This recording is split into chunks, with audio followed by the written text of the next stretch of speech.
भय रूप जग जाने हरे मन भय रूप जग जाने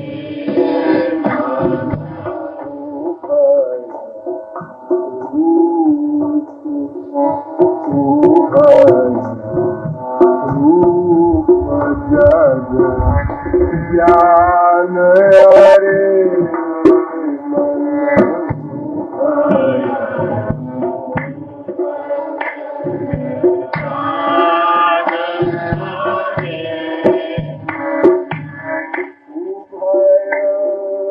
रूप जग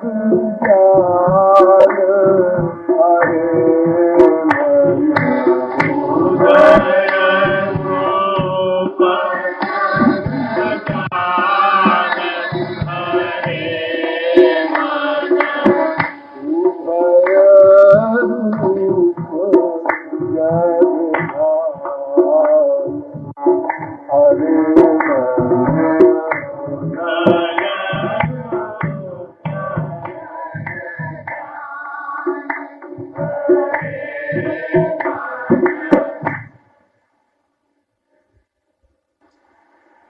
पद की व्याख्या में कल आप लोगों को बताया गया कि अब तक जितने आध्यात्मिक नेता हुए इन लोगों ने संसार के विषय में दो मत व्यक्त किए। कुछ लोगों का कथन है संसार मिथ्या है, कुछ लोगों का कथन है संसार सत्य है। उन सबके प्रमाण भी आपके सामने रखे गए थे और ये बताया गया था ये दोनों ही मत सही है। और इसका संक्षेप ये है कि हमारे मन का बनाया हुआ संसार, वासनात्मक संसार, कामनात्मक संसार मिथ्या है, किंतु ईश्वर का बनाया हुआ स्थूल भौतिक जगत सत्य है। आज इसके आगे विचार करना है। सर्वप्रथम एक फिलॉसफी समझ लीजिए।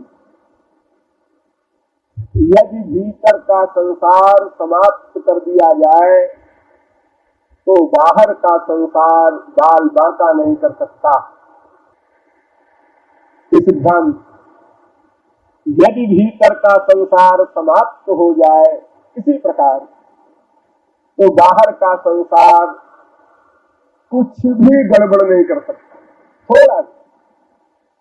और इसका प्रमाण ये है कि आत्माराम पूर्ण काम परम निष्काम योगींद्र मलात्मा परमहंस निर्ग्रंथ महापुरुष लोग इसी संसार में भगवत प्राप्ति के बाद रहते हैं और उनका बाल बांका नहीं होता, बड़ा आनंदमय ज्ञानमय स्थिति में रहते हैं। यद्यपि वे अज्ञान और माया की एक्टिंग करते हैं, इसका विशद विवेचन पहले किया जा चुका है। अतएव हमें अपने मानसिक संसार के मिटाने का ही प्रयत्न करना है, क्योंकि यदि वो मिट गया तो बाहर का संसार कोई खतरा नहीं। लेकिन इसका उल्टा भी समझ लीजिए। यदि बाहर का संसार मिट गया, मान लो असंभव, अरे मान लो मिट गया किसी का, सब घर बार छोड़ करके जंगल में आंख बंद करके कान में रुई लगा करके कोई एक पेड़ के नीचे बैठ गया, अब तो बाहर का संसार समाप्त हो गया उसके लिए। अच्छा चलो मान लेते हैं, तो इससे भीतर का संसार समाप्त नहीं हो सकता।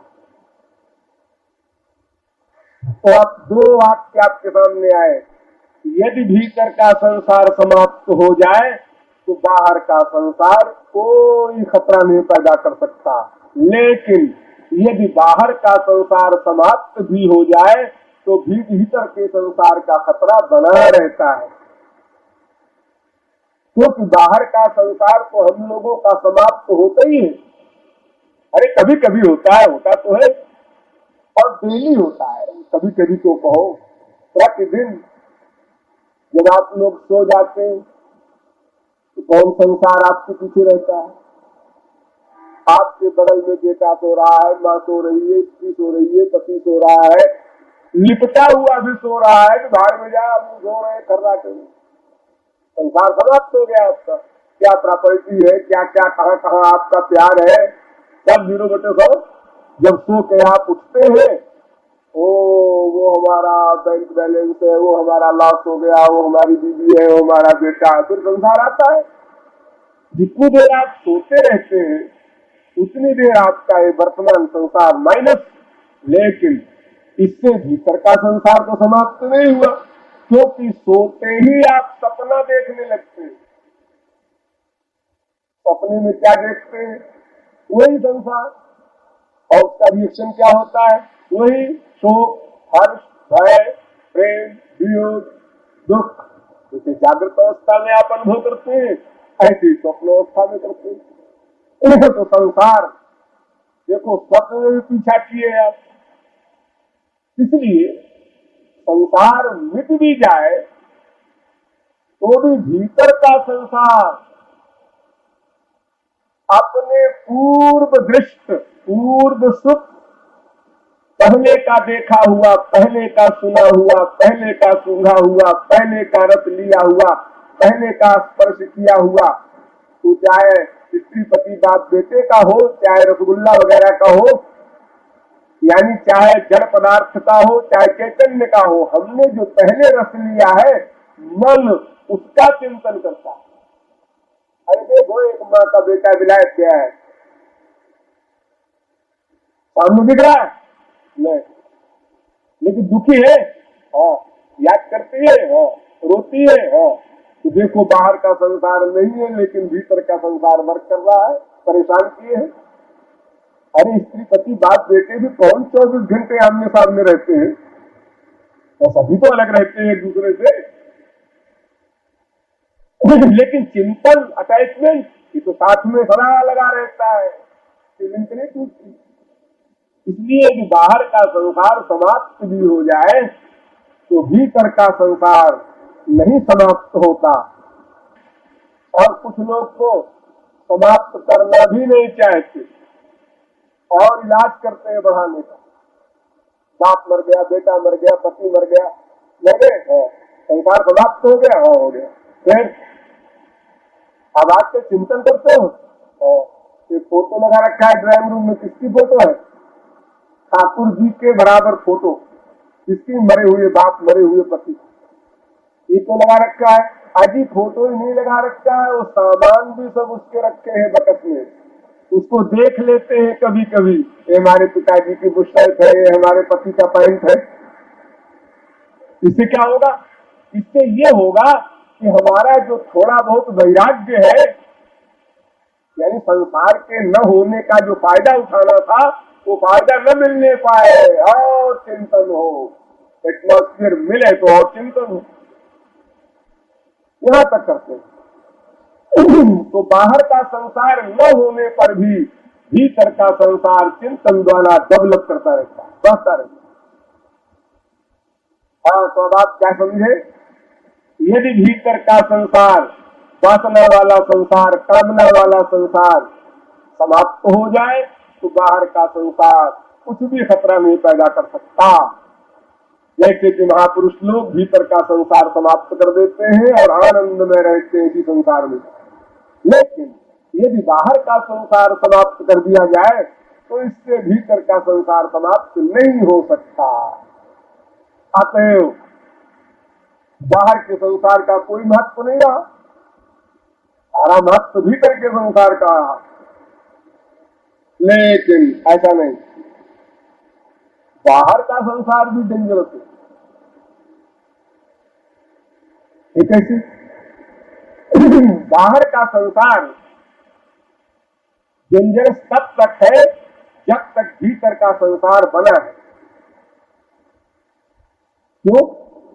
बाहर के संसार को सब्जेक्ट बनाकर, विषय बनाकर भीतर वाला संसार बढ़ जाया करता है। काम का, क्रोध का, लोभ का, मोह का, ईर्ष्या का, द्वेष का, किसी का वातावरण, एटमॉस्फियर जब हमको मिलता है तो भीतर रहने वाला दोष बलवान हो जाता है। ऐसे बच्चा आराम से बैठा है, लेकिन उसके सामने रसगुल्ला रख दो और वो देख रहा है और बार बार परेशान हो रहा है, नहीं रहा गया, मम्मी मम्मी तो रखता है, लाड गिर रही है मुंह से। वो वस्तु के देखने से मन का जो रोग छुपा हुआ था वो उभर आया, बलवान हो गया। दुश्मन है हमारा, घर रहता है, यहाँ तो नहीं लगाओ जरूर देखा जाए। सामने आ गया, एक बदमाश आ गया, क्रोध बढ़ गया। अपना प्रिय है, वहां रहता है अपना प्रियतम, वहां रहती है अपनी प्रेयसी, वहां रहता है अपना बेटा, सामने आ गया, अब प्यार बढ़ गया, तो करना बेटे को चिपका लेती। इस प्रकार वो अटैचमेंट, वो दोष, भीतर वाला संसार बाहर वाले संसार को पाकर ऐसा बढ़ता है जैसे जलती हुई आग में कोई घी डाल दे और आग एकदम दुगुनित हो जाए। इसलिए हमें ये भी समझे रहना है कि बाहर का संसार तब तक खतरनाक है जब तक भीतर का संसार बना हुआ है। नहीं तो बाहर के संसार की परवाह न करे और हम ये सोच लें अजी क्या होता है, बाहर का संसार कुछ भी हो, अपना भीतर ठीक करो। तो भीतर ठीक करेंगे कैसे? जब बाहर का एटमॉस्फेयर आप देंगे तो भीतर वाला बढ़ जाएगा। दवा करेंगे थोड़ी सी और बद परहेजी करेंगे अधिक, तो रोग अच्छा कैसे होगा? इसलिए दोनों बातों को समझना होगा कि बाहर का संसार तब तक खतरनाक है जब तक भीतर का संसार बना हुआ है। हाँ, यदि बाहर का संसार न मिले तो भीतर का संसार दबा रहता है, नष्ट नहीं होता, दबा रहता है। जैसे गणेश की अकल से समझो, एक गेहूं है, चना है, ये गेहूं बोरे में बंद है साल भर, अंकुर पैदा हुआ नहीं, तो इसमें अंकुर शक्ति होगी नहीं, बोले भाले लोग कहते हैं। लेकिन वैज्ञानिक कहता है नहीं है। अरे क्या है, साल भर से रखा हुआ है, अंकुर नहीं पैदा हुआ, 4 महीने में तो फल लग जाते हैं गेहूं में। हाँ ठीक है, लग जाते हैं। अच्छा देखो तुमको बताते हो, एक गेहूं निकाला और मिट्टी में डाल दिया, पानी दे दिया, खाद दे दिया, सूर्य का ताप मिला, वायु मिली, पेड़ बन गए। चाहिए? हाँ बन गया। तो देखो बीज शक्ति इस गेहूं में थी कि नहीं थी? हाँ थी। लेकिन पहले अंकुर क्यों नहीं पैदा हुआ? एटमॉस्फियर नहीं मिला, वातावरण नहीं मिला, इसलिए अंकुर आज बनने की शक्ति दबी हुई थी। जब उसको अपना वातावरण मिल गया तो पेड़ बन गया। ऐसे ही आप सब लोग इस समय बैठे, कोई देखे आप लोगों को तो क्या कहेगा? ये सब काम रहित, क्रोध रहित, लोभ रहित, मोह रहित वर्तमान काल में है। तो ठीक है, हमारी बात सुन रहे हैं, श्रद्धा है, जिज्ञासा है, बड़े सावधान होकर सुन रहे हैं, लेकिन है शब्द। अभी किसी ने एक वाक्य कह दिया सीढ़ी से उतरते समय, या धक्का दे दिया, देख नहीं चलता, आ गया क्रोध। ये क्रोध कहाँ था? अंदर था। वो धक्का देने का एटमॉस्फियर मिला, आ गया, सामने बलवान होकर प्रकट हो गया। इसी प्रकार किसी दोष का वातावरण जहां मिला, आप पूजा कर रहे हैं, ध्यान कर रहे हैं, चलते आधे घंटे बैठते होंगे, भगवान में मन लग रहा है, और लग रहा है थोड़ा थोड़ा ठीक। आपका नाती पोता बेटा कोई पीछे से आया और उसने अपना छोटा सा कोमल हाथ आपकी पीठ में लगाया, वो स्पर्श बड़ा मीठा लगा।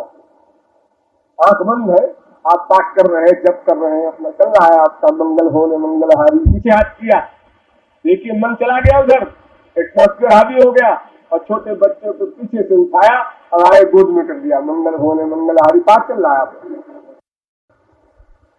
लेकिन आप रजोगुणी हो गए, आप अब ईश्वर से संबंध नहीं रख रहे हैं, अब बेटे से रख रहे हैं, पोते से रख रहे हैं। उसको चिपकाए हुए हैं, अच्छा लग रहा है, पाठ हो रहा है, पूजा हो रही है, जप हो रहा है, जो भी आप उपासना कर रहे हैं, नाटक कर रहे थे कर रहे हैं, लेकिन अब गलत हो रहा है। और अगर इसी बीच में पड़ोसी आ जाए और खड़ा होकर कहा क्यों बे, कल तू क्या कह रहा था, और बेटे पे भिड़ गए, तमो बुला गया। ये अच्छा खासा ध्यान कर रहा था भगवान का, देखने में कितना सुंदर लग रहा था, ये तो भगवान की उपासना कर रहा है, ये तो राक्षस हो गया एक सेकंड में, एक सेंटेंस। तो जो वातावरण आपको मिलेगा वही दोष, वो दोष पहचानता है अपने वातावरण को। अगर क्रोध का वातावरण मिला तो लोभ नहीं बढ़ेगा, काम का वातावरण मिला तो क्रोध नहीं बढ़ेगा, जिसका एटमॉस्फेयर मिलेगा वही बढ़ेगा। वो तो जान पहचान है उनकी आपस में, अनंत जन्मों की जान पहचान है, एक दो दिन की नहीं। इसलिए बाहर के संसार को कम खतरनाक न समझो, नहीं कहीं आधा ज्ञान अपने पास रखो, अजी वो तो हमने समझ लिया है, भीतर के संसार को मिटा दो तो बाहर का संसार कुछ नहीं कर सकता। आधा समझा, जब तक भीतर का संसार न मिटे तब तक बाहर का संसार सब कुछ कर सकता है, ये भी समझो।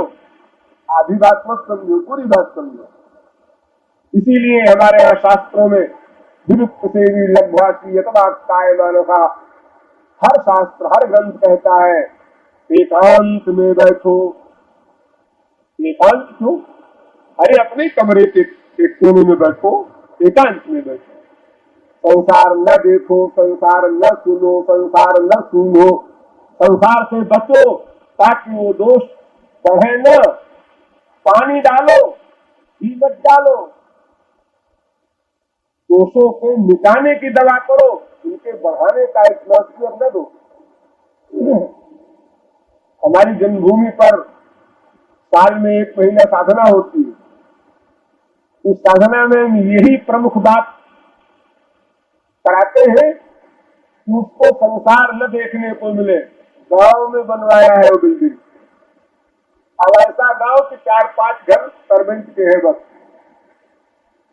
और कोई भी गांव भी ऐसा, किसी को किसी से बोलने की परमिशन नहीं, एक शब्द कोई किसी से नहीं बोलेगा, 1 महीना रहे चाहे 15 दिन रहे। तो देखिए अगर बोलेगा तो संसार की बात होगी ना, वो कहेगा हमारे बम्बई में होता है, हमारे कलकत्ता में ये होता है, हमारे पापा जी है, हमारे दीदी जी है, हमारी मम्मी जी है, सब बातें करेंगे आपस में। तो संसार का एटमॉस्फेयर मिला, फिर उसी में किसी का अपमान होगा, कोई फील करेगा, वो तमाम रोग पैदा हो जाएंगे बोलने से।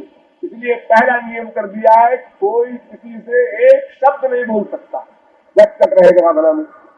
पहला नियम कड़ा। बहुत से लोग इसीलिए साधना में नहीं जाते, अरे साहब वहां तो बोलने की परमिशन ही नहीं है, बताओ गूंगे बन के साहब रहे कैसे हो सकता है। अरे गूंगे न बनो, भगवान नाम कीर्तन दिन रात करो, संसार की बात नहीं करने देंगे, संसार नहीं देखने देंगे। वहां संसार ही नहीं, क्या देखोगे? मुंबई में, कलकत्ता में, इलाहाबाद में 40 मिल दूंगे। देखने को भी कुछ न मिले, सुनने को भी न मिले, खाने को भी कुछ नहीं मिलेगा आपको बनवाना। तो वहाँ दाल रोटी चावल तरकारी जो सिंपल खाना बनता है, साथ तो वही खाना पड़ेगा। तुम्हारे मन की नहीं चलेगी अरे आज रात प्राइवेट रसगुल्ला भी मंगा लो, कौन ला के देगा तुमको? और ऑर्डर सही से जो बना है वही खाओ। और कुछ खपती नहीं खाते, कुछ कम खाते हैं, वो कुछ करो उसकी रियायत नहीं होगी कि तुम नहीं खाते तो तुम्हारे लिए स्पेशल इंतजाम किया जाएगा। और बात अलग खाओगे, खाना तो खाना ही पड़ेगा। इस प्रकार के तो किसी इंद्रिय का सब्जेक्ट वहां नहीं मिल रहा है, ऐसा तपस्वी बना देते हैं हम सबको। तो वो केवल भगवत विषय एक वातावरण देते हैं 24 घंटे, केवल भगवत विषय। तो यदि बाहर का सब्जेक्ट न मिले, कामनाएं नहीं बहेंगी। एक ब्रेक तो लग गई। अब इसके बाद भीतर के उस दबे हुए दोष को दबाने के लिए स्पिरिचुअल एटमॉस्फेयर दिया, बाहर वाला नहीं दिया, इससे भीतर वाला नहीं बढ़ा। अब जितना है उसको और नष्ट करने के लिए स्पिरिचुअल दिया, तो इसका मतलब प्लस होता जा रहा है, माइनस नहीं हो रहा है। कमाई हो रही है लेकिन गमाई नहीं हो रही। और हमारे संसार में क्या होता है, आप 1 घंटे आधा घंटे भजन कीर्तन करते होंगे और बाकी 23 घंटे संसार देखे, संसार सुने, बातें बनावे, बातें सुने, सब मनमाना चल रहा है, उच्छृंखलता क्षमता का काम। तो और अब अगर आप हिसाब लगाते हैं, 10 साल हो गए भजन करते करते, वहीं के वहीं खड़े। अरे 10 साल 20 साल क्यों गिन रहे हो, अनंत जन्म बीत गए, वहीं के वहीं खड़े रहोगे, क्योंकि तुम दबा देते हो। 1 लाख भी कमाया, चौरस्ते पर रख करके चले आए, शाम को सवेरे वहां घूमने जा रहे हो, कहीं पैसा मिलेगा, जेब से निकाल लेते हैं, मुंबई में लोग, वहां तुम चौरस्ते पर रख के आए हो, घूमने जा रहे हो सवेरे हो।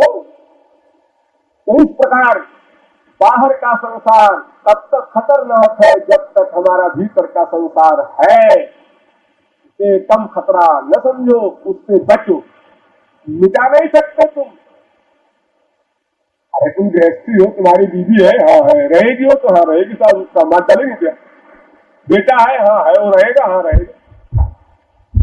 कुछ संसार तो ऐसा है जो कि आपके साथ है ही है, कंपल्सरी है, लेकिन अनावश्यक संसार न देखो, अनावश्यक न सुनो, अनावश्यक न सुनो, अनावश्यक न स्पर्श करो, बचो कम से कम संसार, जिसमें काम चल जाए। व्यर्थ का समय न खो और गंदे एटमॉस्फेयर में न जाओ। लोग क्या कहेंगे, तुम तो बाबा जी हो गए जी, आज के न क्लब आओ, न पार्टी में आओ, न थोड़ी दोस्तों के यहाँ जाओ, तो क्या हो गया है तुमको, कुछ ढीला हो गया है हमारा, थैंक यू, अभी उसका ढीला हो गया है। हाँ सब लोग बोलो आपस में, और तुम्हारे बोलने के चक्कर में अपना मानव देह नहीं बर्बाद करेगी बाबा, बहुत गड़बड़ कर चुके, अनंत जन्म बिगाड़ चुके, तुम लोगों की खुशामद में, तो तुम लोग बुरा न कहो, लेकिन आप हमको परवाह नहीं करना। हाँ एक सीमा में रहना है, ठीक है, हमारे घर पर कोई आ गया, 2 मिनट बात कर लिया उससे, अच्छा बहन जी मुझे एक जगह जाना है, तो फिर कभी मिलेंगे, हाँ आएंगे आपके यहाँ, प्यार से नम्रता से 2 बात बोल के विदा कर दीजिए घर से। अब आप तो जप करने लगती है, और जो कोई महापुरुष जी कहे क्यों जी तुम 2 घंटे तक जप करती रही बहन जी से, क्या फायदा हुआ, तो क्या करे महाराज जो आके बैठ गए, चली ही नहीं। अरे टालने के 25 तरकीबें होती है, ताला चाबी लो, बंद करने चलो अपने मकान को, अपने आप भाग जाएगी। बहुत तरकीबें होती है, तुमने तरकीब सब की ही नहीं।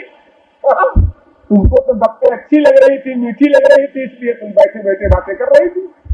अब भगवान की बात सोचने में, चिंतन करने में जरा तो मेहनत पड़ती है ना। ये सब संसार की निंदा स्तुति और अंड बंड बातें बड़ी मीठी लगती है, प्रैक्टिस। इसलिए इन बाहरी अनावश्यक गंदगी से, इस एटमॉस्फेयर से, इस वातावरण से यथासंभव पूरी शक्ति लगाकर बचने का अभ्यास करना, इसे कुसंग कहते हैं।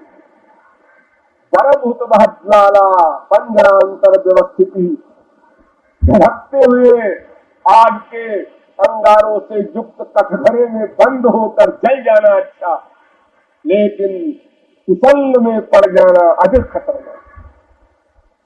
कुसंग से बचना है, और कुसंग माने जिसमें भगवान के प्रेम होने की बात न हो, वो सब कुसंग। भगवान के प्रेम पैदा होने की बात न हो तो सब कुसंग ही है। उसको कहीं सत्संग का नाम न लेना। क्या हम चोरी कर रहे थे, क्या बातें तो कर रहे थे, अरे वो बात ही करते करते तो वो बात मस्तिष्क से होकर के अंतःकरण में जाएगी, फिर अंतःकरण गंदा होगा, फिर चिंतन तुमसे होने लग जाएगा, तो सब बात बिगड़ेगी। एक ही तो मन है, उसको शुद्ध करने का साधन करो, अशुद्ध करने का न करो। इसलिए भीतर के संसार को कम करने के लिए एक बड़ा तो ये कि बाहर का संसार कम से कम दो। मन कर रहा है, मन से कह दो अब तुम्हारी नहीं चलेगी, बहुत चल चुकी। मन कर रहा है ये खाए, मन कर रहा है ये बोले, मन कर रहा है ये करे, हाँ मन कहेगा वो नहीं करेंगे। जैसा मैंने कल बताया था रात को ना कि बुद्धि से बुद्धि जोड़ दो, वो जैसे कहे वैसे करना है। मन के कहे बहुत चल चुके। तो इस प्रकार सावधान होकर हमें अपने मन की कामनाओं को बढ़ने से रोकना है, संसार के वातावरण से बहुत बचना है। जितने में काम चल जाए बस उतने संसार रखो। दोस्ती बहुत कम, काम काम की। पॉपुलर बनने की चेष्टा न करो, ये पॉपुलरिटी का चक्कर मारे जाता है सबको। हमारे 10 दोस्त है, हमारे 20 दोस्त है, दोस्त कोई नहीं, सब अपने स्वार्थ के इनका धोखे में पड़े हो। तुम्हारा कोई दोस्त है, अपना मतलब हल हो गया तुम बड़े अच्छे हो, मतलब हल नहीं हुआ तुम बड़े खराब हो। ये दोस्ती है संसार की। इसलिए उसी से दोस्ती करो जो तुम्हारे इष्ट देव, तुम्हारे गुरु के प्रति श्रद्धा बढ़ाता हो, और उससे तय कर लो कि भाई देखो हम दोनों जब मिलेंगे तो श्याम सुंदर की ही चर्चा करेंगे। तय हो गया हमारा तुम्हारा पक्का, संसार की बात नहीं करेंगे। ये पहले तय कर लो स्पष्ट रूप से। तो देखो भाई हमारी तुम्हारी दोस्ती है, लेकिन वो दोस्ती कैसी रहेगी? हम तुम्हारे यहाँ आएंगे तो हमारे यहाँ आओ, लेकिन भाई देखो ऐसा है जितनी देर हम दोनों बैठेंगे उतनी देर ईश्वरीय सब्जेक्ट ही चलेगा। नियम बना लो कि नहीं हमें और कोई बात नहीं करना। हाँ कोई बड़ी जरूरी बात हो कि बहन जी जरा अपना हमें अमुक सामान दे दीजिए, कोई मांगना हो, कोई काम हो गृहस्थी का बड़ा जरूरी, एक आध बात बोल दिए। लेकिन अनावश्यक काम करते हो कीर्तन के समय में, और आधा घंटे कीर्तन भी हो गया था, कीर्तन भी तो हुआ था। अरे कीर्तन भी हुआ था, नहीं कीर्तन ही करो, वहां अनावश्यक काम क्यों करते हो और गड़बड़ क्यों करते हो, माइनस क्यों करते हो? इस प्रकार दोस्ती अपनी रखो सत्संगियों की, कि वो भगवत विषय बात ही आपस में हो, जिससे हमारा अनुराग बढ़े। और अगर ऐसी दोस्ती नहीं मिलती कहीं तो फिर ठीक है, न्यूट्रल हो जाओ, नमस्कार कर लो, अपना ग्रंथ है भगवत विषय उसको पढ़ो, मन है उससे भगवान का चिंतन करो, अपना साधना करो। अकेले रहना ठीक, अगर 2, 3, 4 रहो तो भगवत विषय वातावरण वाले लोग, अगर उसमें हिसाब बैठता है तो अकेले करो। लेकिन ऐसी बातें न करो, न सुनो जिससे हमारे मन को गड़बड़ करने का चांस मिले, हमारा मन माइक दोषों से अभिभूत हो। इस प्रकार भीतर का संसार आगे नहीं बढ़ने पाएगा। और फिर उसके मिटाने की भी दवा करो, दोनों दवा साथ साथ चलेगी। नहीं कहीं ये सोच लो कि हम बाहर का संसार नहीं देंगे तो बस काम बन जाएगा।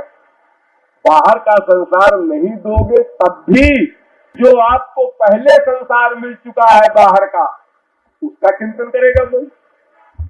मन खाली नहीं रह सकता। बाहर का संसार नहीं दोगे तो जो संसार उसको पहले मिल चुका है, जैसा मैंने बताया ना कि उसका बेटा इंग्लैंड में है, बेटे का चिंतन कर रहा है। उसने वो जो आनंद भोगा था संसार में 4 साल पहले, उसका चिंतन कर रहा है बैठे बैठे। अजी एक जमाना वो था कि हम 100 रुपए से नीचे की कोई साड़ी नहीं पहनते थे, आज ये हमारे बुरे दिन है। यही बैठ के फील किया करेगा। मूर्ख व्यक्ति को क्या है, कोई न कोई बहाना उसको मिलना चाहिए।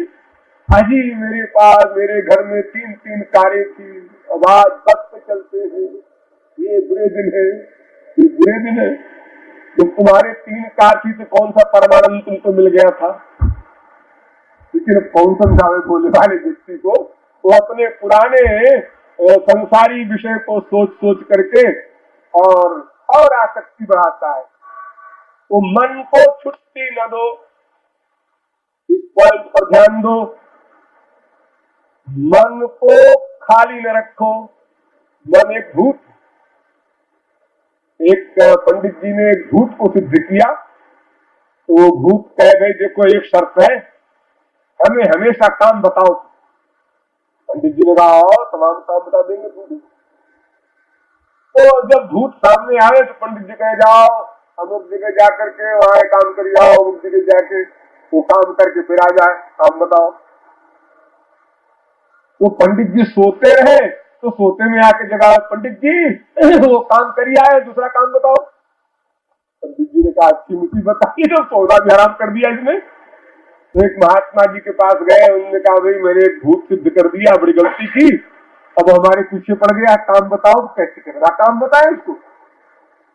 इनने कहा बड़े मूर्ख हो तुम, काहे के पंडित हो, एक बांस गाड़ दो लंबा सा और पंडित जी से, उनसे भूत जी से कहो पंडित जी कि जब तक दूसरा काम न बतावे इस बांस को चढ़ो उतरो चढ़ो उतरो, जब तक दूसरा काम न बतावे ये किया करो, और जो काम बतावे तो काम करिए आओ, उसके बाद लौट के आओ, चढ़ो उतरो नीचे ऊपर, तब जाके पंडित जी की जान बची। उसी प्रकार ये मन है, एक क्षण को भी, 1/100 सेकंड को भी चुप नहीं बैठ सकता। यदि आप इसको ईश्वरीय सब्जेक्ट नहीं देते तो संसार में जाएगा, संसार को पावे चाहे न पावे, वो पहले वाले संसार का चिंतन करेगा जो पहले पा चुका है। वो हम थोड़ी है, बड़ा भारी संसार पहले से मिल चुका है ना, उसी का चिंतन किया करेगा अपना बैठे बैठे, यो था यो था यो था, और भविष्य की प्लानिंग करेगा। ये तो कम नहीं करते हम लोग। एक भिखारी सत्तू मांग करके लाया, बहुत गरीब था, सत्तू जौ के आटे को, जौ को भून करके जो आटा वाटा बनाते हैं सत्तू कहते हैं उसको, तो भिक्षा में मांग करके सत्तू ले आया, खाएंगे। उसको एक मिट्टी के हांडी में टांग दिया, लकड़ी की खूंटी होती है गाँव में, उसी में टांग दी और टूटी सी खाट नीचे पड़ी थी, उसी को सो गए।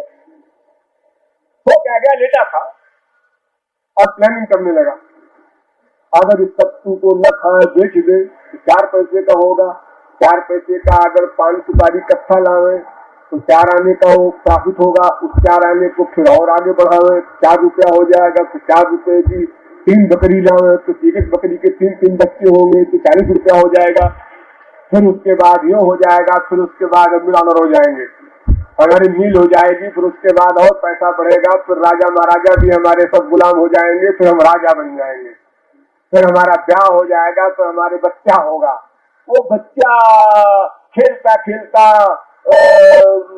घोड़साल के पास जाएगा तो हम कहेंगे सिंहासन पर बैठकर बीबी से, ऐ बच्चे को उठा लाओ, बच्चा जा रहा है घोड़साल के पास, कोई घोड़ा लात मार देगा तो हमारी बीवी कहेगी मैं रानी हूँ, ऐसे न बात करो हमसे, तमाम सर्वेंट है हमारे उनसे कहो, लेकिन मैं कहूंगा मैं तो राजा हूँ, तुम्हें मेरी आज्ञा माननी होगी, मैं नौकरानियों से काम नहीं कराऊंगा, तुमको लाना होगा बच्चा। बीवी कहेगी मैं नहीं लाऊंगी, मैं कहूंगा तुमको लाना होगा, फिर मैं उसको 1 लात मारूंगा।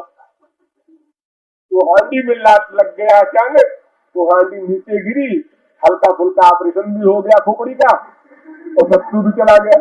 तो इस प्रकार ये भी तो हम लोग करते हैं, खूब जितने बैठे हैं सब करते हैं, 1-2 नहीं। अकेले में जब बैठेंगे तो प्लानिंग करेंगे, मेरे बेटा हुआ, बेटा बड़ा हो जाएगा, फिर MA पास होगा, फिर IAS में आ जाएगा, फिर कमिश्नर बन जाएगा और चाहे आवारा से आवारा निकले, ये जो प्लानिंग हम लंबी चौड़ी करते हैं। ये हमारी आदत है। तो जिसमें कुछ मिलना जुलना नहीं, उसी के चिंतन को बढ़ा करके हम बीमारी पैदा करते हैं, फिर जो मिल चुका है उसका चिंतन अलग करते हैं। इसलिए मन को खाली नहीं रखना है, ये सिद्धांत बना लेना है कि मन खाली न रहने पाए एक क्षण को, सदा उसे लगाए रहो ईश्वर की ओर, वो पेंडिंग में नहीं रह सकता। आप ये कहें कि मन को न भगवान में लगावे न संसार में लगावे, की भगवान मुश्किल है, संसार खतरनाक है, लिहाजा दोनों चुप्पी करो, ये हो नहीं सकता, क्योंकि संसार में तो अनादिकाल से लग चुका है, उतने काफी है चिंतन करने के लिए उसको। इसलिए 2 विरोधी साधनाएं हमें करनी होगी, संसार न देना और इधर का एटमॉस्फेयर देना, ईश्वरीय वातावरण देना, संसारी वातावरण से बचना। एक का नाम वैराग्य, एक का नाम अभ्यास। इसलिए शास्त्रों में, दर्शन शास्त्र में 2 साधनाएं लिखी गई, अभ्यास वैराग्याभ्याम तन्निरोधा। अभ्यास और वैराग्य से तुम अपने लक्ष्य को प्राप्त कर सकोगे। गीता में कहा गया अभ्यास कौन्तेय वैराग्येन च गृह्यते। अर्जुन, मन बड़ा चंचल है मान लिया, लेकिन अभ्यास और वैराग्य से काम बन जाएगा तेरा। तो वैराग्य ये एटमॉस्फेयर खतरनाक है, ये मत दो संसार वाला वातावरण, और वो एटमॉस्फेयर अच्छा है, वो दो। इधर का चिंतन बंद करो, इधर का चिंतन दो, तो चिंतन में सारा कमाल, और किसी चीज में नहीं, चिंतन में सारा कमाल। भगवान ने दो वाक्य कहे भागवत में। उन्होंने कहा, अरे मनुष्यों, तमाम ज्ञान प्राप्त करके क्या करोगे? तुम तो दो वाक्य समझ लो। क्या? विषयाध्यायतः पुंसो विषयेषु विसज्जते और मामनुस्मृतश्चित्तं मय्येव प्रविलीयते। अगर तुम माइक विषयों को बार बार सोचोगे तो उसमें अटैचमेंट हो जाएगा, और अगर मेरे सब्जेक्ट का बार बार चिंतन करोगे तो मुझमें अटैचमेंट हो जाएगा। जिस सब्जेक्ट का बार बार चिंतन होता है उसी में अटैचमेंट हो जाया करता है, नेचर का नियम। और एक बात और है, संसार में सुख का बार बार चिंतन करोगे और अटैचमेंट होगा या हुआ है तो सुख मिला नहीं फिर भी अटैचमेंट हो गया, और ईश्वर का बार बार चिंतन करोगे तो उसमें मन का अटैचमेंट भी होगा और सुख भी मिलेगा, इसलिए अटैचमेंट पक्का हो जाएगा।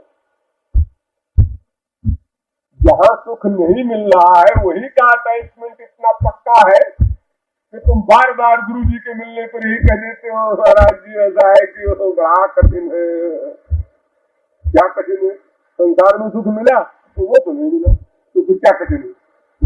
जहां सुख नहीं मिला वहां से मन हटाने में क्या मुश्किल है? मुश्किल ये है कि इधर सुख नहीं मिला।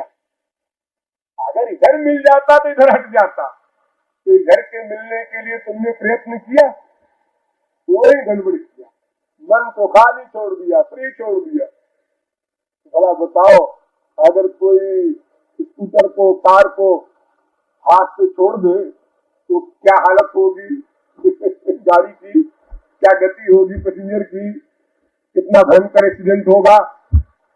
इसलिए खाली नहीं छोड़ना है, सदा मन को ईश्वरीय सब्जेक्ट में लगाना है, इसका नाम अभ्यास, और संसार से हटाना है, इसका नाम वैराग्य। क्यों? ये जानकर, क्योंकि हम आनंद चाहते हैं, ईश्वर में ही आनंद है। क्योंकि हम आनंद चाहते हैं और संसार में आनंद है ही नहीं। ये दोनों नॉलेज साथ में रख करके, ये कि बाबा जी लोग कहते हैं, शास्त्र वेद कहते हैं इसलिए मान लो, नहीं, समझ बूझ कर कि अनंत जन्म बीत गए, हम लोग अनंत बार इंद्र बन चुके हैं, स्वर्ग के राजा बन चुके हैं, फिर मृत्युलोक में आए, कुत्ते बिल्ली गधे बने, फिर मनुष्य बने, कभी फिर 84 लाख योनियों में चक्कर काटा, आवाज फिर मानव देह मिली है और फिर खोए दे रहे हैं। क्या किया मानव देह पाकर? क्या किया? पढ़े लिखे, एमए किया, डीलिट किया, फिर क्या हुआ? फिर क्या हुआ? बच्चे हुए, फिर क्या हुआ? बच्चों को पढ़ाया लिखाया, बुढ़ापे तक मरते रहे उनके पीछे, फिर क्या हुआ? फिर मरते मरते 1 लाख छोड़ गए, फिर क्या हुआ? तो फिर क्या होगा? चले गए अकेले। ये तुमने जो इतना सारा कमाल किया, ये तुम्हारे लिए क्या हुआ? इसमें तुम्हारे लिए जो कुछ हुआ, वो महात्मा लोग कहते हैं कि हमारे लिए हुआ कि तुमने ये सब ईश्वर के कानून के खिलाफ किया, जितना किया तुमको दंड मिलेगा, ये हुआ। और उल्टा हमको दंड मिलने की बात आई, मिलना जुलना क्या था, और कर्म बंधन हो गया और मुसीबत में पड़ गए और ये मानव देह भी छिन गया। अब तो काबहू कसारी करुणा नर देही देश बिनु हेतु सनेही। अब तो कभी फिर जुगों बाद मानव देह मिलेगा और फिर मिलेगा, फिर ऐसे कर देंगे लापरवाही से।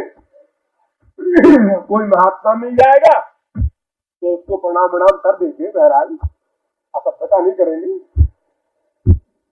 चमड़े का एक खोपड़ा पटक देंगे, लेकिन भीतर वाला खोपड़ा नहीं पटकेंगे, वो तो अपनी जेब में रहता है। अगर वैसा है कि महात्मा लोगों को प्रणाम तो कर ही देते हैं, अपन मंदिर मिल गया वहां कर लिया, लेकिन अकल तो अपनी अपने पास है, तो अपना काम अपना करती है।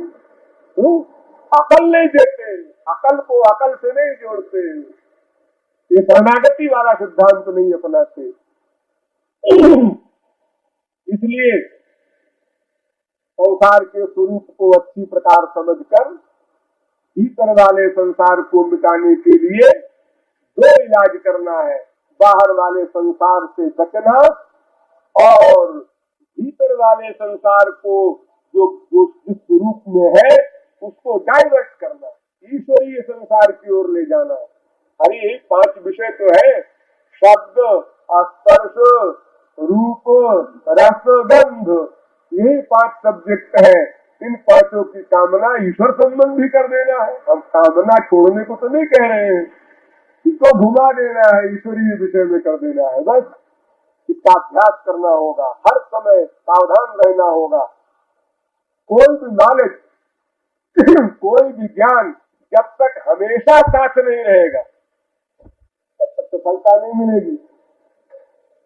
इस समय आपका ज्ञान हमारा दिया हुआ पास में है।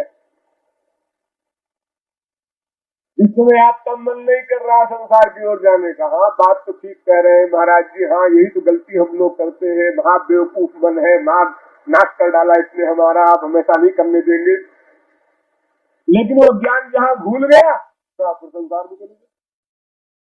तो ज्ञान भूलने में पाए, उसकी लिंक बनी रहे सदा सर्वत्र, तब काम चलेगा। रिवाल्वर आपकी जेब में है और एक आदमी थप्पड़ मार रहा है, उसका मुकाबला भी आप नहीं कर सकते। रिवाल्वर का आपको याद ही नहीं रहेगी, जेब में पिट रहे लगातार।